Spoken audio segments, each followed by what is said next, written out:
Welcome to The Funnel. My name is John Shane. I'm president of Alignment Group. This is episode number 270 of The Funnel. Stop the cold calling madness. Before we begin, I want to encourage you to go to alignment-group.com/The Funnel, subscribe, and we're going to give you a coupon code for the online sales training class. So we've kicked off an online sales training class, and quite frankly, we're having some really good feedback on it. So if you'd like to get in on that, or you know of a salesperson that needs training, head on over there. You can learn more about the class. Once you subscribe, there's a little button there. You can learn more. You can just sign up and go from there. Self-paced, online, 9 modules. Learn at your own pace. You can binge watch as if you're watching Netflix, or you can do one a day, however you decide. Plenty of documents and study guides, and we have some really good templates for you to use. So check it out. Today's agenda: life shouldn't be that hard. Social selling myth, conversation, and balancing act. So let me start with life shouldn't be that hard. So I can tell you a brief story about the Encyclopedia Salesman, or the Fuller Brush salesman. And I say salesman because back then it was all men selling door to door, knocking on doors, telling you why you need their product or service. And for the encyclopedia folks, they carried around a couple of extra encyclopedias for you to take a look at. And the year, there's a yearbook they do every year, all the main things that happened in the year. And every good parent had the Encyclopedia Britannica on the shelves at home for their kids. And you got the yearly book, so you could write book reports and all kinds of things for school. Because back then, they didn't have the internet. So it was the library or home. And sometimes you just couldn't get to the library. Or you had to fight for information in the library, because in my town, it was very small. It was like a one-room building. So there wasn't a lot of books available. So the encyclopedia salesman knocked on doors in the neighborhood. Cold weather, warm weather, rainy, snowy, whatever it was, trying to sell you. And it was cold calling. Maybe you already had it. Maybe you had something different. Maybe you didn't have the money. There wasn't a whole lot of sort of data around it. They just drove into a neighborhood and went block after block. That's some heavy lifting. Now you can go through, and there's a ton of people that were selling magazines, selling vacuum cleaners, you name it. That's how things got sold. And life just shouldn't be that hard.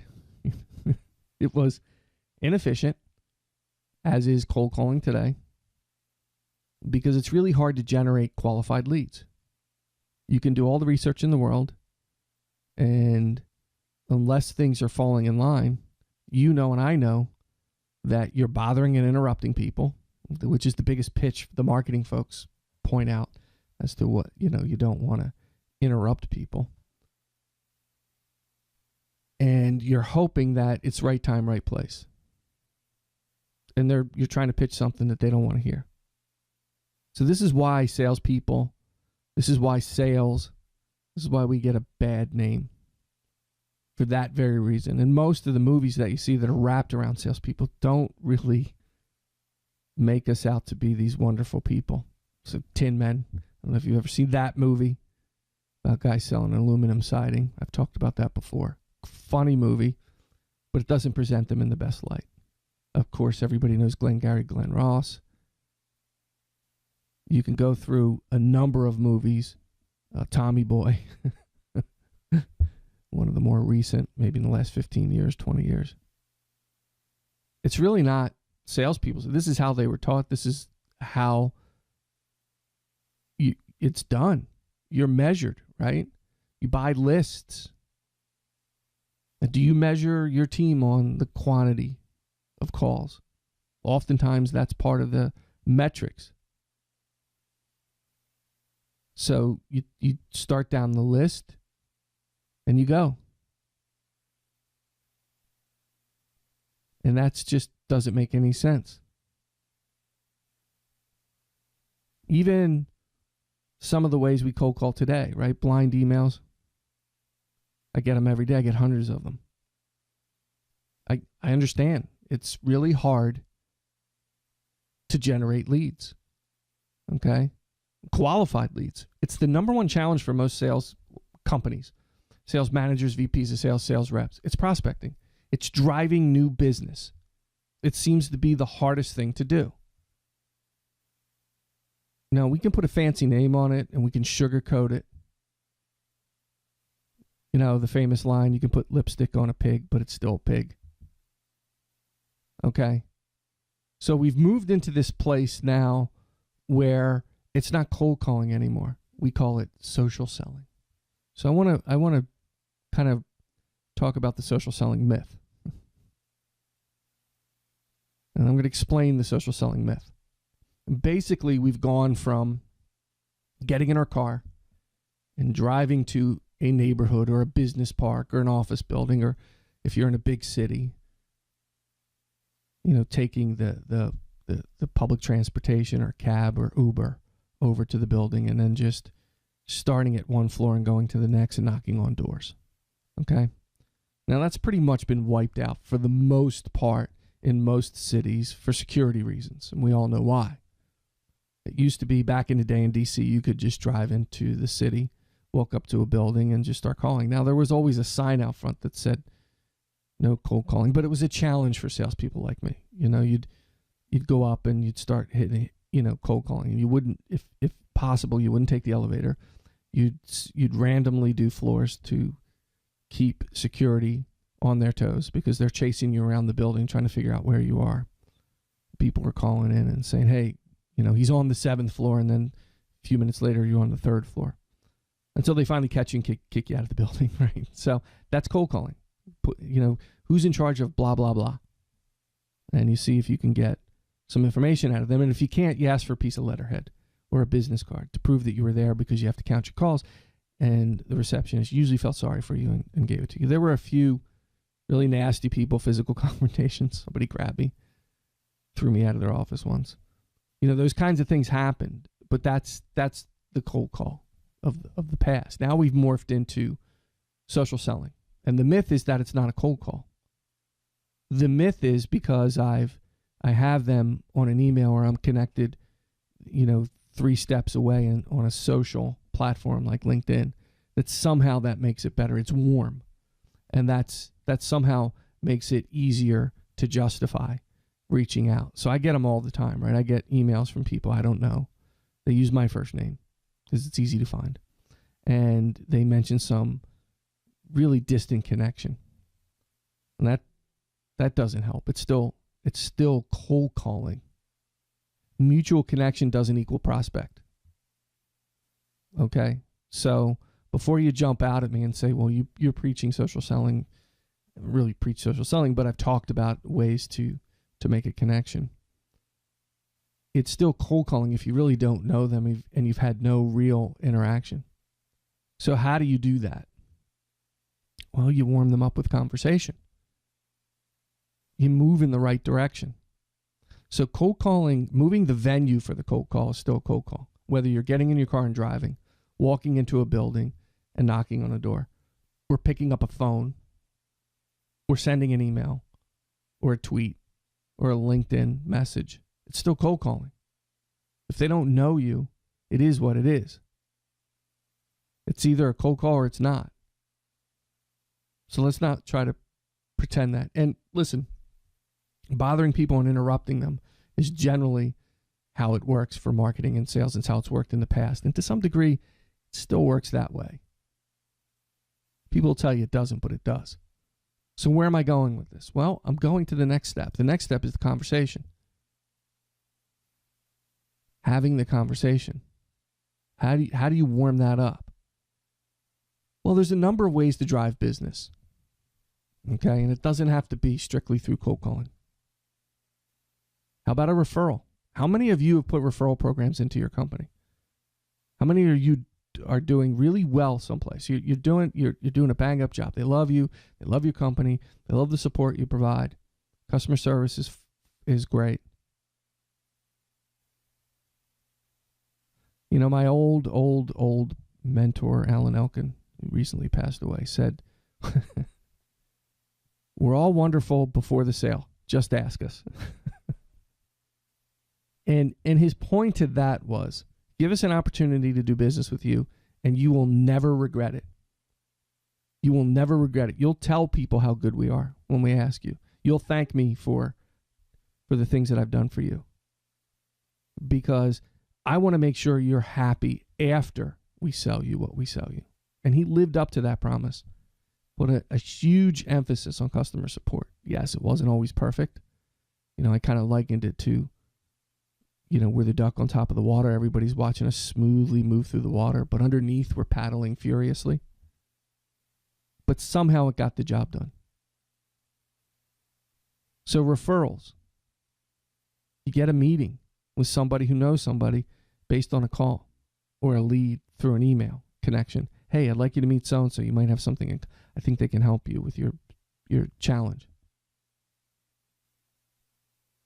The biggest issue most salespeople have is that stream of business, the qualified opportunities. So we know that a lot of companies are doing inbound marketing.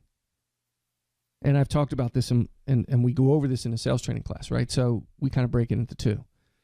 How do you deal with those qualified opportunities, those leads that come from marketing? How do you engage and make sure that you get the best chance at closing business? And then how do you apply those same techniques for driving new business? Because you want that warm introduction. You want somebody to actually know who you are before you call. First of all, it's going to shorten your sales process, your cycle, the time it takes to close business. That's wonderful. And if you build a pipeline full of those qualified opportunities, revenue and profit's going to go up. You're going to stay ahead of the competition. You're not going to have to do that cold calling gatekeeper sort of thing. And it's going to cost you less as an organization to drive business. And your close ratio is going to go up. So how do we do that? Well, first of all, you engage through forums, right? If you're on LinkedIn, a business forum, not a bunch of sales reps and sales managers asking people for advice. I'm talking about your business. If you're selling widgets, then you go into and you become part of a widget forum. And you don't try to sell everybody in that widget forum. You try to provide value. Somebody has a problem or an issue, and you're well-versed in your business, you can answer the question. You can help them. If there's something maybe somebody posts and you don't have an answer to, but you know somebody in another industry or another business that might be able to help them, and you say, hey, check these people out. I think they might be able to help you. You become valuable to them. You post interesting content, the things that hey, this might be of interest. I read this article in this trade mag. I remember you posting something a few months back. This might be helpful to you. It shows you care. By putting those comments in there, you're beginning to build a reputation, and people will come to you. And then when you get their business, you ask them for referrals. You have a system where you're building referrals. It doesn't have to just be LinkedIn. It can be other industry-related places. I use LinkedIn because it's one of the biggest. It helps. So when people say social selling, what they really are saying is just another form of cold calling. I would ask the question, define social selling to me. Define what you mean by that. Well, posting great content. Okay. Reaching out to people via Twitter or LinkedIn. Okay. Do they know you? Because I get them all the time.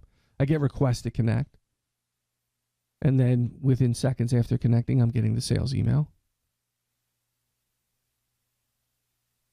I hardly even know you. We haven't even been out on a first date. And you're asking me